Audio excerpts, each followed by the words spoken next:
Jóvenes, buenas tardes. Vamos a comenzar nuestra video aula número 40, en donde trataremos del teorema de las derivadas intermediarias. Este teorema juega un papel muy importante en la teoría de los espacios de Sobolev, así como también en elementos finitos. Para nosotros será de singular importancia porque la aplicaremos en los teoremas de observabilidad de vigas, en donde es necesario estimar o limitar términos puntuales de orden 2, de orden 3, y obtener así los resultados de estabilización. Vamos a estudiar el caso de las derivadas intermediarias hasta orden m para funciones de R en R, y después finalmente haremos una extensión de este teorema para funciones de varias variables.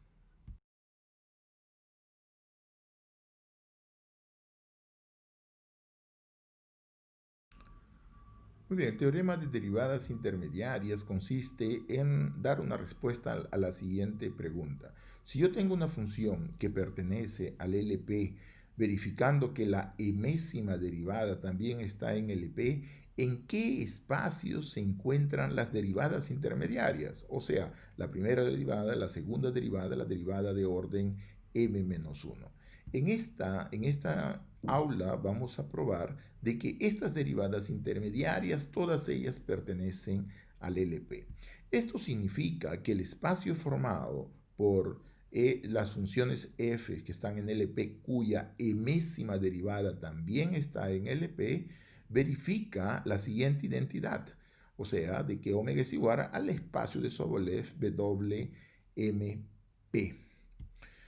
Recordemos de que este WMP es el espacio de las funciones en LP, donde todas las derivadas, desde el orden 0 hasta la derivada de orden m, también pertenece a las funciones LP. Y las normas, por ejemplo, la norma del espacio LP sería la norma de f en LP sumada con la norma de la enésima derivada, y esta norma debe de ser equivalente a la norma del espacio WMP. Muy bien, el teorema nos dice lo siguiente, en términos puntuales. Vamos a comenzar primero con el caso más simple, el caso de que f y su segunda derivada estén en L2, entonces probaremos que la primera derivada debe de estar también en LP, perdón. Eh, Vamos a probar lo siguiente, de que para todo epsilon existe un número k positivo, de tal manera de que para cualquier epsilon positivo se verifica esta desigualdad. Muy bien, este epsilon es para todo epsilon positivo en el caso de que el dominio AB sea un dominio no limitado. En el caso de que el dominio sea limitado, el epsilon está variando en un cierto intervalo que es, digamos, desde la amplitud de AB hasta 0. Epsilon debe variar de 0 hasta la amplitud del intervalo limitado. Por el momento vamos a considerar el intervalo 0,1 y vamos a considerar un subintervalo cualquiera alfa beta del intervalo 0,1. Para esto vamos a tomar un elemento G de LP y por el teorema fundamental del cálculo, este teorema es extrema utilidad, vamos a ver que esto se repite constantemente en prácticamente todas las desigualdades de Sobolev, se verifica lo siguiente, que g' de x menos g' de lambda es igual a esa integral de la segunda derivada. Entonces ahora lo que vamos a hacer es integrar con relación a la variable lambda dentro del intervalo alfa beta. Entonces fíjense, al momento de integrar, en x permanece constante y entonces la integral nos queda beta menos alfa, g', y aplicamos nuevamente el teorema fundamental del cálculo para la primera derivada de g. Y la última integral simplemente se queda escrita de esa forma. Muy bien, ahora vamos a integrar con relación a la variable beta. Utilizando esta integral, vamos a ver, integramos beta desde 0 hasta 1, obtenemos inmediatamente esta relación. Observe de que en este caso alfa es constante con relación a beta y me queda esa integral, y la integral como está dada de 0 a 1, simplemente aplicando las constantes me sale 1 la integral, ¿no? Muy bien. Integrando con relación ahora a alfa en el intervalo 0, 1 medio. Observe que no podemos repetir el intervalo 0, 1, porque si integramos en ese mismo intervalo se nos anula el primer coeficiente que tenemos ahí. Entonces, integrando de 0 a 1 medio, vamos a obtener que la integral de alfa, de 0 a 1 medio diferencial de alfa, es exactamente igual a 1 octavo. Y entonces tenemos esta identidad. Observe de que los dos primeros términos del segundo miembro forman una diferencia y por tanto tenemos una integral eh, simplemente desde 0 hasta 1 medio. Tomando valor absoluto a cada una de estas componentes, llegamos a la siguiente expresión, de que 2 octavos de g' es menor o igual de la integral de 0 hasta 1. Observe de que la integral resultante de la diferencia anterior era solamente hasta 0, 1 medio. Aquí la hemos puesto desde 0 hasta 1, mayorando ya las otras. Y la última integral, que se trata de 4 integrales ahí, lo que hemos hecho es aplicar la desigualdad de Cauchy-Schwarz, y como las variables están entre 0 y 1, se limitan todas por la integral de 0 a 1 de la segunda derivada de g. Muy bien, entonces con esta expresión vamos a obtener las siguientes, vamos a aplicar el siguiente criterio. Simplemente multiplicamos esos dos, un cuarto, ¿no? 2 octavos es igual a un cuarto, pasamos a otro lado y aparece una constante. Muy bien, ahí esa constante elevamos a la potencia p y posteriormente la integramos. Integrando, nosotros vamos a tener que la integral de 0 a 1 de la g' es menor o igual que k1, una constante que apenas depende de la amplitud del intervalo y de las constantes anteriores, y obtenemos un teorema y tenemos esta relación. Y fíjense, en este punto ya podemos afirmar que la función g' ya está en LP. O sea, si yo tengo una función g que está en LP y su segunda derivada está en LP, gracias a esta última desigualdad, yo tengo que ella ya está en LP de 0, 1. Vamos a poner esto en términos más generales para cualquier intervalo. Vamos a colocar ahora una función f en un intervalo alfa beta, cualquiera, ¿no? Cualquiera. Y vamos a colocar una función, esa función g que está definida en 0 a b. Ahora observe de que si yo tengo cualquier intervalo limitado, alfa, beta, yo siempre lo puedo identificar con el intervalo 0, 1 y obtener así una aplicación de que para cualquier f que yo tome, siempre va a existir una función g que va a ser igual a la f compuesta con esos valores. Observe de que cuando x es igual a alfa, el g está bien definido y está variando exactamente dentro del intervalo 0, 1. Derivando y usando la regla de la cadena para esta expresión, vamos a obtener de que la primera derivada está escrita de esta forma, entonces sale 1 menos 1 dividido por beta menos alfa, g' calculada en el argumento, y la segunda derivada sale con una expresión cuadrática, beta menos alfa al cuadrado, segunda derivada de g. Ahora lo que vamos a hacer es integrar, vamos a pasar esa primera desigualdad del slide para f, o sea, vamos a escribir la primera desigualdad en términos de f. Entonces, para esto vamos a integrar y observe que la integral de f en norma elevada a la potencia p va a ser igual a la función que vemos ahí, integral de alfa beta del módulo de g, x menos alfa, beta menos alfa elevado a la potencia p. Y haciendo un cambio de variables, fíjense, vamos a hacer un cambio de variables, obtenemos esta expresión de que la integral de fp va a ser igual a beta menos alfa, y observe que ahora hemos considerado la integral exactamente, porque si beta varía, entonces tenemos desde 0 hasta 1, ¿correcto? Y la expresión me queda beta menos alfa integral de 0 a 1 de g elevado a la potencia p. Muy bien, entonces, recordando la desigualdad anterior, vamos a obtener de que la integral de alfa p va a ser igual a la integral de 0 a 1 de g elevado a la potencia p, ¿correcto? Y entonces, haciendo ese cambio de variables, aparece el coeficiente beta menos alfa. Si nosotros recordamos la definición, recordamos las derivadas, la derivada de la f era esa expresión, la segunda derivada de la f era esa expresión, vamos a integrar ahora las derivadas. Entonces, al momento de integrar las derivadas, ellas siguen siendo funciones de las mismas variables y obtenemos esta identidad en donde la función g queda escrita exactamente de esa forma que aparece ahí. Es la integral de 0 a 1 de g' de x elevado a la potencia p, beta menos alfa.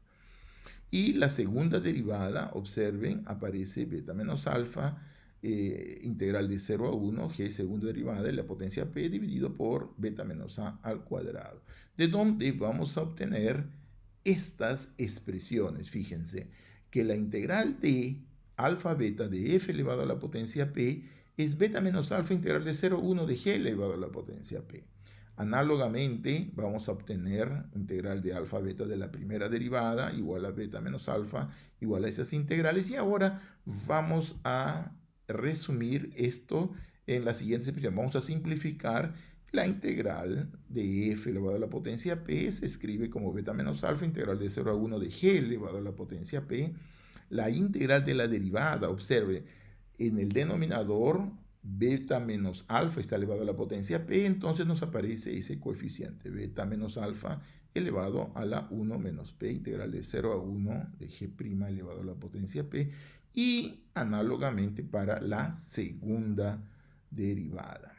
Muy bien, entonces vamos a recordar, reguardemos esta desigualdad que ya la habíamos hecho para el caso de la g en el intervalo 0, 1, y ahora vamos a sustituir el valor de g en la desigualdad en azul que vemos encima con los valores que hemos encontrado de las identidades con f anteriormente. Entonces, la integral de 0 a 1 de g elevado a la potencia p se escribe de esa forma, la derivada se escribe de esta otra, y la segunda derivada están ahí. Y esas tres las vamos a sustituir en la desigualdad pequeña de azul que tenemos al inicio del slide. Y así vamos a obtener de que beta menos alfa elevado a la potencia b menos 1 integral de alfa hasta beta de la derivada en p va a ser menor o igual que esta expresión.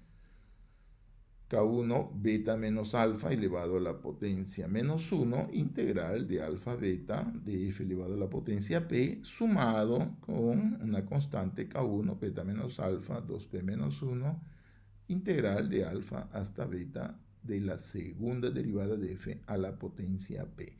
Así obtenemos, vamos a simplificar, pasamos a dividir beta menos alfa elevado a la p menos 1 a toda la desigualdad y obtenemos esta última expresión. ¿Correcto? Y entonces ahí nos aparece la siguiente relación. Muy bien, entonces ahora ya tenemos básicamente la integral de las derivadas en términos de la primera de la función f y de la segunda derivada. Ahora vamos a volver al intervalo alfa a b.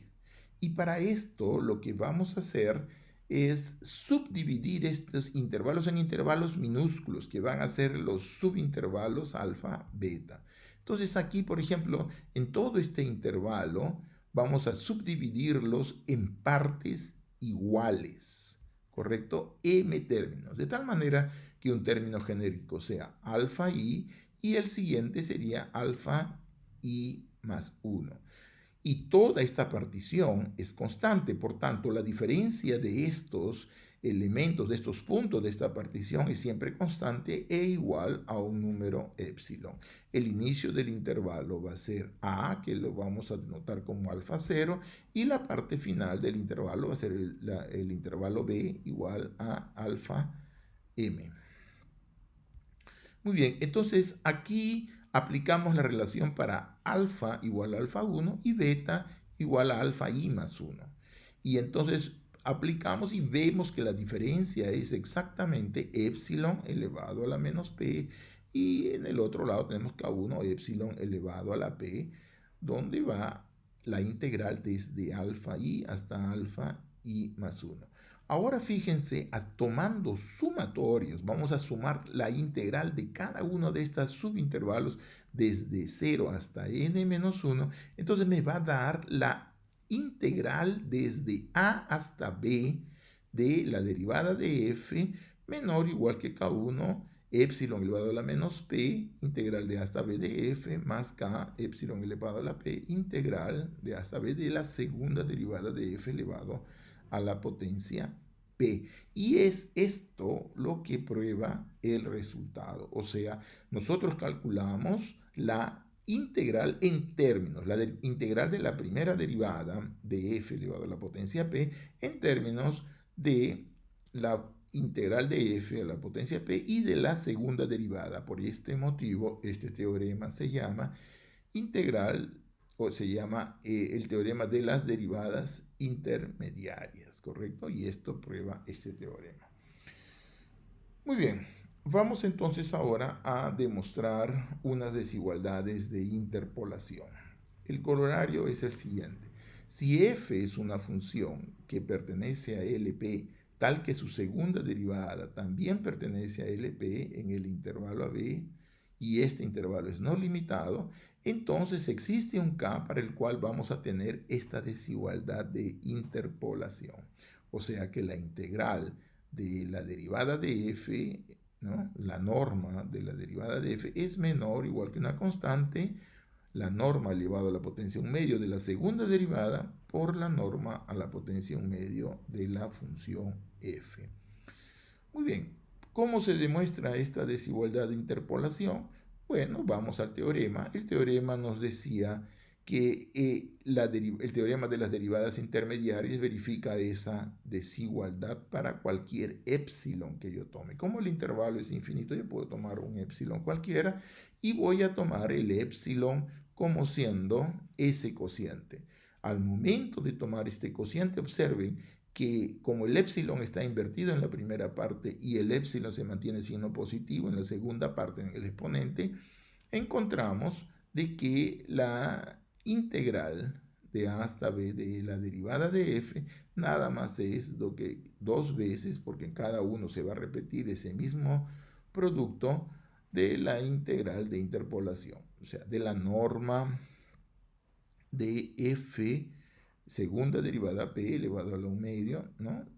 Integral por eso. Entonces, si nosotros tomamos norma, ahí tendríamos que traerle raíz ps y obtenemos la conclusión del corolario. ¿Correcto? Muy bien, ahora entonces vamos a generalizar nuestro corolario en el sentido de que vamos a tomar la mésima derivada. O sea, en el caso anterior, observe, hemos considerado m igual a 2. En este caso vamos a considerar m cualquier número entero positivo.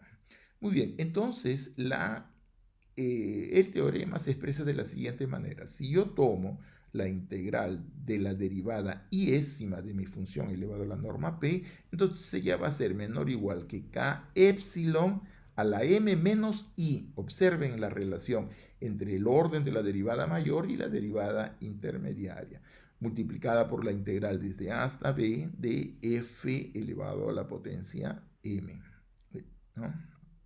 De la derivada mésima más k sobre epsilon elevado a la i integral de la f elevado a la potencia p. Esta es la versión general para el caso de derivadas de orden m. Y observen cómo los epsilon van a estar en la dependencia del orden de la derivada intermediaria. Para probar este corolario vamos a raciocinar inductivamente. Vamos a comenzar, por ejemplo, con el primer caso m igual a 3 y observemos de que el teorema de derivadas intermediarias en su versión original, caso m igual a 2, nos dice esta desigualdad, de que la integral de a hasta b de la derivada de f elevado a la potencia p va a ser menor o igual que la expresión que está en el segundo miembro.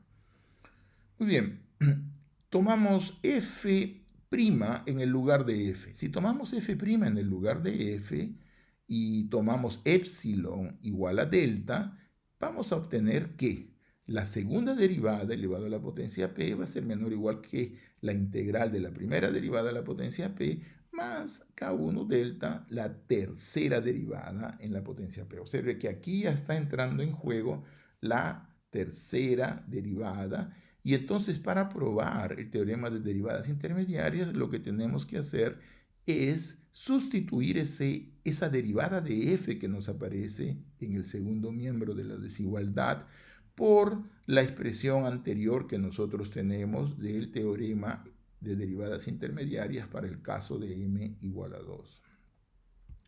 Muy bien, entonces tenemos estas dos desigualdades. La primera desigualdad que aparece ahí es nuestro teorema original. La segunda desigualdad es que hemos aplicado en lugar de f la derivada de f y hemos obtenido una relación entre la segunda derivada y la tercera derivada. ¿De dónde obtenemos? Fíjense, si sustituimos esta integral en la primera integral, o sea, nosotros vamos a sustituir la segunda expresión en la primera expresión que tenemos ahí, obtenemos lo siguiente, de que la integral de la primera derivada elevada a la potencia p va a ser menor o igual que el primer término que queda inalterado, y el segundo término, que es la segunda derivada, vamos a usar la segunda desigualdad que hemos marcado ahí, la segunda desigualdad del slide, y obtenemos esas dos relaciones. Entonces aparece epsilon delta a la menos 1 por la integral de la primera derivada y K1 epsilon delta. Muy bien, entonces vamos a tomar delta de tal manera de que K1 epsilon delta a la menos 1 sea igual a 1/2. Podemos tomarlo menor que 1/2, pero podemos tomarlo también igual a 1/2. ¿Esto por qué? Porque la integral de la derivada de f está también en el primer miembro. Entonces lo que vamos a hacer es pasar esta derivada del primer miembro al segundo miembro y vamos a tener, como aparece 1/2 como coeficiente, la diferencia positiva. Entonces vamos a tener que la integral 1/2 de la integral de AB de la derivada de f es menor o igual que K1 epsilon a la menos 1 f de ahí más K2 epsilon al cuadrado, porque observen de que en esta relación K1 epsilon delta a la menos 1 igual a 1/2, quiere decir que K1 epsilon es igual a la mitad de delta. Entonces sustituimos el delta por el epsilon y me sale un K2 epsilon al cuadrado. O sea, preserva el orden del exponente que habíamos puesto en el teorema. De ahí finalmente pasamos 2 a multiplicar toda la identidad y obtenemos nuevas constantes. Entonces aparece la integral de a hasta b de la derivada de f elevado a la potencia p, y observen que ahora aparece la integral de f elevado a la potencia p y la integral de la tercera derivada de f elevado a la potencia p con las correspondientes potencias de epsilon. Y esto constituye el término de la derivada intermediaria, que sería la primera derivada. La otra derivada intermediaria, que sería la segunda derivada, se obtiene de forma completamente análoga y se utiliza la segunda desigualdad del slide y se obtiene haciendo el mismo raciocinio. Por tanto, hemos demostrado para el caso igual a 3 y para el caso m igual a 4, m igual a 5, se sigue este mismo proceso inductivo. Entonces ya tenemos nuestra versión general. Bueno, vamos a terminar esta aula dando cómo sería el caso n-dimensional del teorema de las derivadas intermediarias. Este teorema n-dimensional nos dice lo siguiente: si yo tengo una función LP de omega, un subconjunto del Rn, ¿no?, con su derivada de orden alfa igual a m en LP, o sea, todas las derivadas de orden m, no solamente una, porque como tenemos varias variables, entonces debemos de tener de que todas las derivadas de orden m pertenezcan a LP. Entonces va a existir un K de tal forma de que para cualquier epsilon pequeño vamos a obtener esta desigualdad. O sea, de que la suma de todas las derivadas de orden i está dominada por la epsilon m menos i, la sumatoria de todas las derivadas de orden m, más k sobre i, la integral de la f. Entonces, esta es la versión para el caso n variables, omega metido en el Rn, que es un caso que también es importante y probablemente nosotros lo vamos a utilizar en el futuro. Muy bien, jóvenes, llegamos a nuestro resumen y conclusiones. Hemos visto el teorema de las derivadas intermediarias y lo importante, lo interesante de este teorema es su demostración. Es basada en el teorema fundamental del cálculo, por tanto, utiliza argumentos bastante elementales, pero demanda de una cierta técnica para poder llegar a las conclusiones deseadas. Hemos visto este teorema, enunciamos este teorema también para el caso n-dimensional. Lo importante de este teorema son sus aplicaciones. Vamos a aplicar esto para la observabilidad, para las desigualdades de observabilidad de vigas viscoelásticas y termoelásticas. En la próxima aula vamos a ver cómo es que este teorema nos ayuda mucho a poder concluir, a poder llegar a la observabilidad, a las desigualdades de observabilidad en el caso de mecanismos localizados.